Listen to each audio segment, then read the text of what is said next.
Hashtag. What if dawn's first light revealed not renewal, but the scars of a night unforgiven? Have you ever greeted the sunrise with eyes still stinging from the night's unblinking horrors, where hope's fragile bloom wilts under the weight of what was lost, like the bloodied bandages of Gettysburg's field surgeons, staunching wounds that time could never fully seal, or the radioactive glow over Nagasaki's survivors, illuminating resilience etched in radiation's relentless burn? In episode 10 of Arknights, Rise from Ember, aired on September 5, 2025, as the season's Ursus Odyssey crests into its elegiac epilogue amid Chernobog's smoldering cradle, we confront the fragile filigree of closure in a world forever fractured. The metallic tang of cooling originium lingers on the tongue like a bitter sacrament, fingers tracing phantom fractures on skin chilled by the receding frost. The distant rumble of settling ruins harmonizes with the soft sobs of the bereaved, visions softened by the haze of dawn breaking over ash-veiled spires. I knelt in that irradiated hush with Amaya and her shadowed kin, pulse a somber metronome to the wind's weary whisper, the air heavy as if Terra exhaled its collective grief in one final, faltering breath. This finale doesn't merely resolve. It ruminates, draping victory in veils of vigil, evoking a poignant paralysis. When the battle's blaze fades to embers, do you rise reborn, or remain rooted in the rubble of regret? It's a luminous lament that lingers like fog on the soul, stirring an unslakable urge to pierce its penumbra. For the light's legacy lies latent, awaiting your awakening gaze to affirm or ache, arising from episode 9's sovereign summons, where coronas of command clashed like the celestial swords at Ragnarok's rift, crowning heirs amid the haze. This chapter descends into dawn's delicate denouement, a Chernobog coda evoking the somber aftermaths of Schindler's List's liberated lists, where freedom's ledger tallies triumphs laced with irrevocable loss. Rhodes Island's remnants, haunted by Amaya's ascendant anguish and Kal'tzit's cryptic counsel, navigate the necropolis's necrotic nest, their procession a pilgrimage of procurement and penance that unearths echoes of the fallen, transitioning the ark's apocalyptic apex to investigations into aberrant anomalies that hint at horizons haunted by reunion's restless revenants. Imagine the grit of pulverized stone grinding under your soles, the faint, floral whiff of Misha's memory mingling with the musty mold of forsaken halls, a comrade's consoling clasp anchoring you as spectral silhouettes stir in the periphery. What buried benedictions bloom from the boy's brief blaze? How does morning's mantle morph into mission's mandate, propelling the pilgrims toward Terra's turbulent tomorrows? These afterimages of aftermath allure without unveiling, a sepulchral serenade that seeps into the sinews, beckoning you to breach the breach, to let the light's lament lap at your lashes, because the dawn's disclosure dawns only in your devoted dawn, an inexorable invitation to the elegy's embrace. Plot progression consummates the Ursus Chronicle with cathartic composure, echoing the introspective interludes in the return of the King's coronation comms, where epic ends etch enduring echoes. Revelations resurrect Misha's martyrdom as a mythic mantle for Amaya's maturation, a poignant pivot refracting failure into fortitude, while the expedition's esoteric encounters culminate in a contemplative convergence, capped by a cliffhanger that conjures cosmic curiosities, like the faint flickers of future furies in the firmament. Pacing unfurls with elegiac elegance, meditative meanders mounting to muted manifestations, striking dramatic delicacy that distills without diluting, though devotees deliberate its deliberate deceleration. Fans frequently fathom cloudy aspects, such as the nebulous nature of Amaya's failure to redeem Misha, was it predestined pathos or preventable pathos, or the aberrant anomaly's arcane allure, harbingers of heresy or mere miasma. These enigmas emanate from the game's Episode 8, Roaring Flare, stages M8-18 to M8-20 and epilogue vignettes, where Misha's sacrifice, foreshadowed in Operator Tales as a Sarkaz Scion's self-immolation to shield the Doctor, serves not as narrative negligence but thematic tether, binding Amaya's empathic evolution to the cost of compassion, detailed in post-credits codices. Abandoned City, anomalies compress the chapter's post-Chernobog phantoms, residual reunion rifts echoing oripathies. Ontological overreach, clarifying the anime's abbreviated anguish as an artistic attenuation of the game's granular grief, where dawn motifs underscore not closure but cyclical sorrow, layering the luminous lament with philosophical filigree that fortifies the finale for veterans while veiling its viscera for voyeurs. Character development distills essences into exquisite etchings. Amaya's arc alchemizes from anointed adolescent to anguished architect, her wounds, empathic overloads orphaned by oripathy's orphaning, akin to the visionary voids in Joan of Arc's pyrelit visions, propelling motivations from tentative touch to tempered transcendence, choices consistent in compassionate core yet transformative in tear-streaked tenacity, surprising as she shoulders the sepulchre's silence without shattering. Kal'tzit's cryptic carapace cracks with concealed candor, her growth a glacial gleam from guardian to grieving guide, the Doctor's dormant dormant doubts deepen into directed devotion, their dialogues a duet of deferred destinies. Thematically, the episode excavates power's posthumous pyre and morality's mournful mirror in survival's sepulchre, manifesting in meditations where hope's halo hazes with despair's dusk, like the Yalta Accord's fragile peace, papering partitions with promises prone to perish, choices that calibrate sacrifices' calculus against identity's inexorable ink. World-building whispers with Ursus's umbral undercurrents, post-apocalyptic anomalies and sarcastic sacraments complicating Terra's tainted tapestry like appending abyssal afterimages to an alchemical atlas. The script's dialogue distills with dirge-like delicacy, a whispered requiem amid the ruins foreshadows flickers, lines sharp as sepulchral shards yet poetic in their pathos, impactful as Rilke's requiems in Duino elegies, resonating post-credits like the hush of a held breath. Sense the sepulchral chill seeping into your marrow as memories materialize, the faint, fading fragrance of frost-kissed flowers on your fingertips. Reader, in your own dawns, have you mourned the mist, or mined their meaning from the mist? Yostar Pictures animation anoints with austere artistry. Art direction favors faded golds gilded by ghostly grays, symbolizing solace's shimmer amid sorrow's shroud like Hopper's nighthawks bathed in break-of-day blues, fluidity in fleeting flashbacks, yielding to the stasis of solemn stares that sculpt emotional eternities, not ostentatious obsequies, but a penumbral psalm for the psyche's perpetual pilgrimage. Direction deploys cinematography as a confessional, intimate close croppings cradling countenances against colossal craters, a la Moonlight's meditative merges, compositions layering foreground flickers over fading facades, editing's elegiac eddies, languid laps to laconic leaps, mirroring melancholic moods to amplify the aftermath's authentic ache. The OST,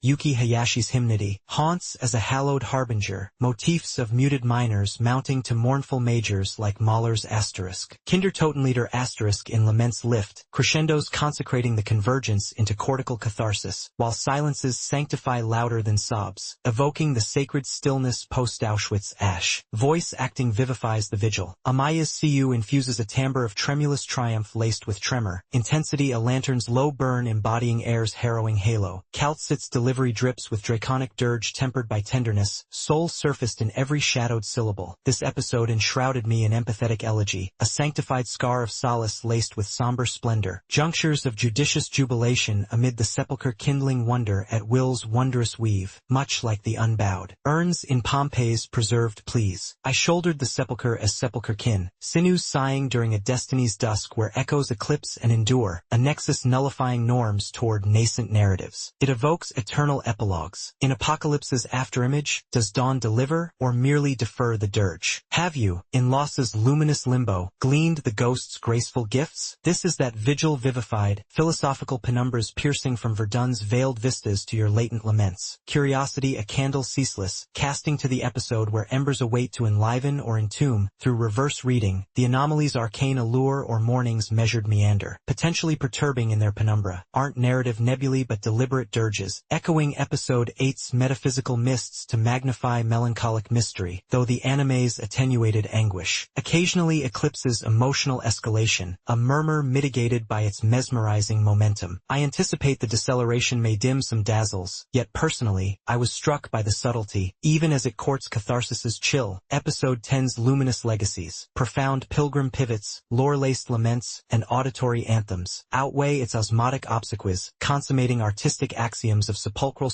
will you kindle it, or kneel in the coal? #####. What if awakening meant donning a crown of thorns, where power's gift was the soul's own crucifixion? Have you ever felt the surge of borrowed divinity course through your veins, a crown of fire that illuminates yet incinerates, like the Promethean blaze stolen from mortals, chaining the thief to Caucasus's unyielding rock, or the atomic dawn over Hiroshima, birthing light from annihilation's womb? In episode 9 of Arknights, Rise from Ember, unveiled on August 29, 2025, as the Ursus arc hurtles toward its cataclysmic zenith in Chernobog's besieged heart, we witness the alchemy of inheritance amid the roar of reunion's fury. The sulphurous reek of unleashed arts chokes the air, skin prickling with the electrostatic hum of impending rupture. The cacophony of shattering ferrocrete merges with the keening wail of spectral winds, vision seared by azure flames that twist like serpents in the storm. I stood amid the tower's trembling apex, pulse thundering in unison with the city's death rattle, the ground buckling beneath me, as if Terra mourned the vessels about to overflow. This chapter doesn't merely escalate accelerate the siege. It anoints the afflicted with godhood's burden, stirring a maelstrom of awe and anguish. When ancient thrones demand your flesh as tribute, do you ascend as savior, or shatter under the scepter's weight? It's a luminous laceration into legacy's forge, igniting enigmas that smolder without surcease, compelling you to claim the conflagration, for the blaze's secrets whisper only to those who dare the burn. Forged from Episode 8's Pyrrhic Reclamations, where strings of subjugation snapped like the brittle accords at Versailles, unleashing spectral furies upon the spire. This installment crescendos into the Ark's radiant rupture, a Chernobog Colosseum evoking the Colossus clashes of Clash of the Titans, but laced with Terra's infected elegy. Rhodes Island's phalanx, bolstered by fleeting allies and Amaya's burgeoning mantle, storms the Sanctum's core, their odyssey a tempest of tactical tempests and unearthed heritages that summons colossi from the ether, bridging individual infernos to the reunion's devouring dawn, while teasing Lungman's shadowed salvation. Imagine the blistering gusts whipping your face, the gritty bite of crystalline shards underfoot like the ashen remnants of Carthage's salting, a comrade's ironclad vow anchoring you as titans loom from the haze. What draconic echoes awaken to tip the fray's fatal scales? How does defiance transmute into desperate dominion, catapulting the chronicle toward the Pantheon's primal verdict? These flares of fate flicker tantalizingly close, a phoenix's tease that scorches the soul's periphery, drawing you inexorably onward to taste the torrent's terror, because the apex's anthem resounds only in your witnessing, an inexorable siren whose silence is the true scourge. Plot progression catapults the Ursus Odyssey into transcendent turmoil, akin to the mythic ascensions in the Lord of the Rings' Helm's Deep, where humble rings summon eagles from eclipse. Revelations exalt a young heir's latent sovereignty, a twist refracting paternal legacies through spectral lenses, while the Sanctum's summit detonates in a symphony of summons and swordplay, crescendoing in a cliffhanger that heralds an elder entity's ire, suspended like Damocles' blade over Terra's fractured firmament. Pacing pulses with volcanic vigor, contemplative coronations erupting into choreographed cataclysms, forging dramatic poise that elevates without exhausting, though enthusiasts interrogate its ethereal expanses, probing cloudy aspects, the veiled vectors of a leader's lingering thrall or the abrupt evocation of phantom guardians. These riddles root in the game's Chapter 8, Roaring Flare, stages M8-7 to M8-9, where Amaya's apotheosis channels Teresa's sarcasm regalia via empathic resonance, not mere inheritance but a chimeric communion amplified by Euripathes' lattice, elucidated in epilogue codices. The anime's Black Snake compresses the chapter's abyssal abomination, a Kashi-forged phantasm, as a metaphorical hydra of suppressed sins, not autonomous evil but a psyop extension of draconic dominion, clarifying the animated apotheosis as an exalted echo of the game's cutscene pinnacle, where wrathful cerulean flame motifs underscore not conquest but cathartic cost, layering the frenzy with philosophical filigree for game veterans while veiling it in visual splendor for the unversed. Character development kindles profound illuminations. Amaya's essence evolves from fledgling empath to crowned crucible, her wounds, orphaned affinities scarred by sarcasms, evocative of the disinherited heirs in King Lear's Tempest, propelling motivations from tentative touch to tempestuous throne, choices consistent in their compassionate core yet transformative in audacious authority, surprising as she wields the weight without wilting. Tallulah's torment tempers into tragic tapestry, her growth a flickering forge from vessel to vestige. Sein provides contrapuntal steel, her dialogue a bastion of begrudging bonds. Thematically, the episode interrogates power's perilous pedestal and morality's molten crucible in sacrifice's pyre, manifesting in mantles where hope's halo wars with despair's holocaust, like the Icarus ascent scorched by hubris's sun, choices that essay survival's sacrament against sovereignty's scourge. World-building blazes with Sarkaz arcana, regnal resonances and reunions chimeric convocations complicating Terra's infected odyssey like etching eldritch runes upon a tectonic scar. The script's dialogue sparks with sibylline sharpness, a sovereign summons amid the storm foreshadows schism, lines poetic as Blake's tiger yet incisive as Machiavelli's prince, impactful as they reverberate post-credits like the anvil's after ring. Sense the corona's caress on your brow as edicts echo, the spectral shiver of a blade's birth in your grasp. Reader, in your own coronations, have you donned the diadem, or recoiled from its radiant reckoning? Yostar Pictures animation ascends to sublime sovereignty. Art direction crowns and cerulean coronas veined with obsidian voids, symbolizing ascension's abyss like Blake's The Ancient of Days etched in eclipse. Fluidity in ethereal evocations contrasting the gravitas of grounded grapples that sculpt emotional exaltations, not ostentatious opulence, but a prismatic psalm for the soul's sovereign siege. Direction harnesses cinematography as a scepter, soaring crane shots enthroning figures against spire-spanning spectacles, a la Pan Pan's labyrinthous mythic mergers, compositions interweaving foreground phantasms with receding ruins, editing symphonic surges, languid lifts to lacerating lashes, mirroring monarchic manias to amplify the psyche's pivotal throes. The OST Yuki Hayashi's Magnum manifests as a regal revenant, motifs of soaring sopranos haunting the heraldry like Elgar's asterisk enigma, variations asterisk unveiled, crescendos that consecrate the crowning into cortical corona, while silences sovereign louder than summons, evoking the imperial interregnum postrome's fall. Voice acting enthrones the ethereal. Amaya's Siu infuses a timbre of tremulous triumph, intensity a diadem's gleam embodying air's harrowing halo. Tallulah's delivery drips with draconic dirge, soul summoned in every shadowed syllable. This episode enwreathed me in empathetic exaltation, a sanctified scar of sovereignty laced with somber splendor, junctures of judicious jubilation amid maelstrom kindling wonder at will's wondrous wield, much like the unbowed brows in the Bastille's breached barricades. I donned the diadem as destiny, sinews singing during a convergence of crowns where air's eclipse eclipses, a coronet wrenching the epic toward empire's edge or entropy's embrace. It evokes eternal enthronements. In legacy's luminous labyrinth, does power preserve the self, or prescribe its pyre? Have you, in Dominion's draft, glimpsed the godling in your gaze? This is that apotheosis amplified, philosophical corona's crowning from Thermopylae's thespian stands to your latent laurels. Curiosity a celestial scepter, summoning inexorably to the episode that anoints, vowing to validate or vanquish, through reverse reading, the thrall's translucent tendrils or guardian ghoul's grandeur, potentially veiling in their vagueness, aren't narrative nebulae but deliberate diadems, mirroring Chapter 8's metaphysical mantles to magnify monarchic mystery, though the anime's amplified arcana risks regal remoteness, a murmur mitigated by its mesmerizing momentum. I anticipate the esoterica may eclipse the earnest, yet personally, I was struck by the splendor, even as it courts coronation's chill. Episode 9's majestic masterworks, transcendent character coronations, lore-lumined launches, and auditory anthems, overshadow its arcane auras, consummating artistic axioms of psychic pantheon and narrative nobility with numinous nuance. It enthrones as the arc's apotheotic apex, alloying anguish's ash with ascension's aurora. Yet as elder edicts echo from the ether, one halo haunts. When your crown calls from the crucible, will you claim its crest, or let the light redefine your lineage? Viewing is no vassalage. It's the scepter you were schooled to seize, the mantle that manifests your mythic marrow. Will you wear it, or wander in the wake?